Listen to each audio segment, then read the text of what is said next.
బార్డర్లో హెలికాప్టర్లో వచ్చి, ఈరోజు కూడా మా చంద్రబాబు నాయుడు గారు హెలికాప్టర్లో వచ్చారు. అప్పుడు ఆయన హెలికాప్టర్లో ఆ కర్ణాటక ఆంధ్రప్రదేశ్ బార్డర్లో వచ్చి మన పెద్ద స్వామి వారిని రిసీవ్ చేసుకున్నారు. అలా ఈ కంచిపీఠం అనేది ఆంధ్రదేశానికి కంచికి మంచి సంబంధం ఉంటుంది.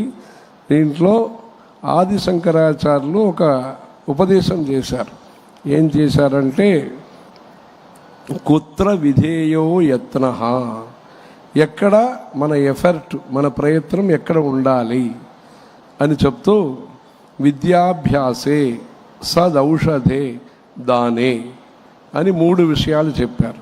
విద్యాభ్యాసం, మంచి చదువు కోసరం మీరు సేవ చేయండి అని ఆది శంకరాచార్యులు మనకి 225 సంవత్సరాల ముందు, అంటే 2500 సంవత్సరాల ముందు చెప్పారు.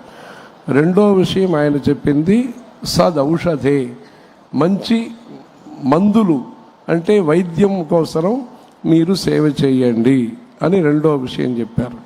మూడోది దానే, చారిటీ, పేదరిక ఉన్మూలనం అనే విషయాన్ని ఆ రోజే ఆది శంకరాచార్యులు చెప్పి, భగవద్గీత కించిదధీత గంగా జలలవ కణికాపీత గేయం గీతా నామ సహస్రం ధ్యేయం శ్రీపతి రూపమజస్రం నేయం సజ్జన సంగే చిత్తం దేయం దీనజనాయచ విత్తం.